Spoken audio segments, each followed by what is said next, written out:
So that certain Aquaman starlet is panicked. Why? Because they are desperate to keep certain pieces of evidence out of the courtroom, this one in particular. Now, why would they want this one out of the courtroom? Because it talks about them bringing sharp implements to a conversation with JD, him, of course, being unaware of that, with the note that, well, if he misbehaves, know me as threatening his life. Now, the reason they're desperate to keep this out is because they're trying to paint the picture that every single text message that JD sent, they weren't jokes, they weren't blowing off steam. Nope, everything he ever said was 100% real. If there's turnabout to that too, well, they're going to have some problems. And you and I, we're going to talk about that today. Fun times, huh? Fun times indeed. So, hey there to all you fine folks on this fine day, by the way. I hope you are doing excellently. And quickly, before we get started, check out and back our project. It is live on Indiegogo. Link is in the description. We're almost to 1,000 backers, but we desperately need your help. This is our alternative to all of that wasted time and effort with industry. More on that at the end of the video. Now, this conversation here is a two-party conversation. Participant 0, that's going to be a certain Aquaman starlet.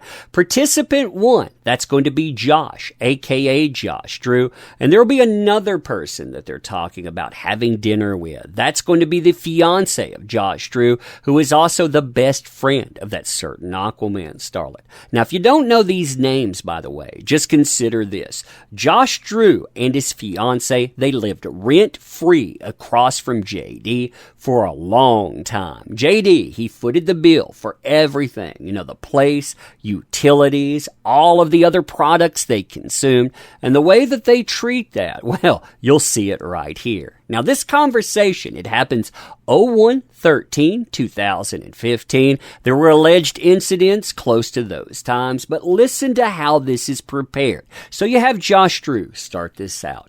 Hey, lady, I'm going to make us some dinner when I get back from the airport. You or JD interested in joining us? So when you look at that here, it's not just an extension to her, it's an extension to both. And if all of these terrible things are going on, why would you have that? You really have to question it, right? So she answers, duh. Now, Josh Drew responds with a get the bleep out of here. That's awesome. And also a no problem. We'll bring it over when it's ready. And I think that that's really telling. Why? Because that certain Aquaman starlet said that they were isolated. They were alone. Basically, he had tried to cut them off from the world. Well, these aren't friends of JD's that are texting here. These are that certain Aquaman starlets. Not only do they live right across the way, but they can come over any freaking time they want.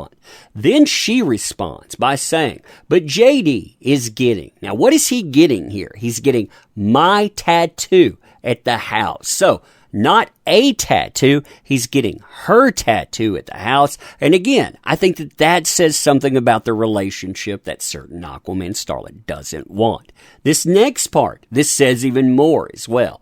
9:30 would be perfect because it gives JD and I time to talk. Now look at this other part. And remember, you have to take everything at face value that is said within any conversation. Otherwise, know me as threatening his life if he misbehaves when I'm gone. Now, this is going to escalate drastically from there, and if I were JD looking over this in the aftermath, I would be scared of this conversation. I mean, consider everything that she was saying about him behind the scenes, alleging he was doing XYZ to her. Then you have them bring up later on, they're going to talk about bringing them just in case.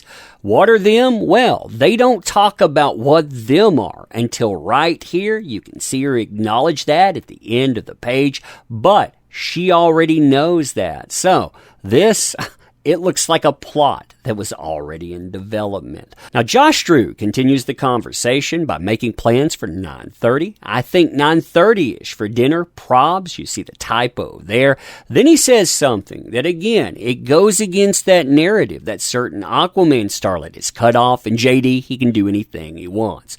We'll keep an eye on him. I mean, if he's cutting people off and he's isolating, again, running life however he wants, yeah, other people keeping an eye on him, that wouldn't happen. It wouldn't matter at all.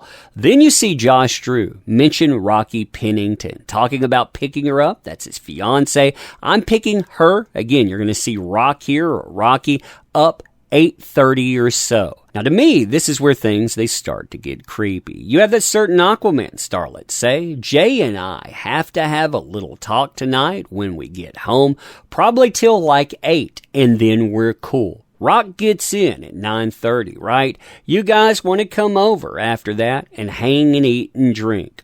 Perfect. So you have all of the plans set up. Again, JD isn't the one making the plans either, so that isolation aspect, it just goes right out the window. And then here's where things escalate with Josh Drew saying, I'll bring them just in case. Again, notice that here. He doesn't say what they're going to bring there. He just uses the word them. And the way that she responds says, again, they have had this conversation more than once.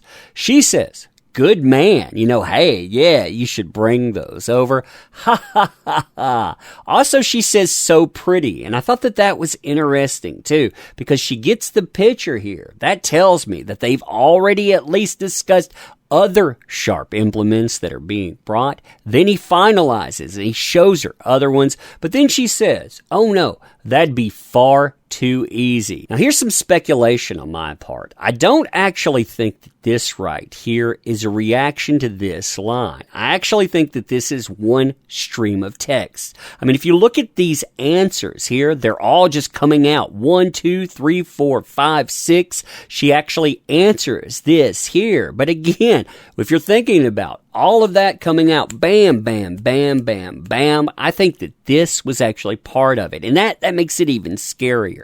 Oh no, that'd be far too easy. I guess I could reconsider. So, we're planning on doing something even worse, but hey, maybe I could reconsider.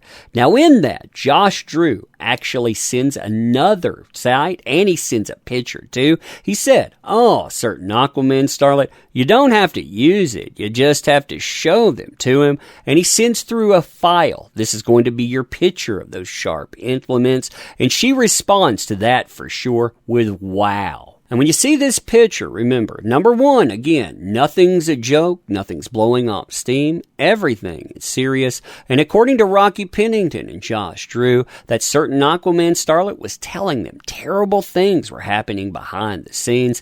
That's in their deposition. Now, like I was saying before, check out and back our project. It is live right now, crowdfunding on Indiegogo. Link is in the description. Those companies that went along with all of this, those companies that denigrate you as fans, they don't put out good products. We need to walk away from them, but we need to walk towards something more. This is our more. Good product. It keeps us sponsor free too, beholden to only the truth. And thank you, by the way, for being here, for letting us get that out. Thank you again for checking this out too. Going to end with that. Thanks. See you soon.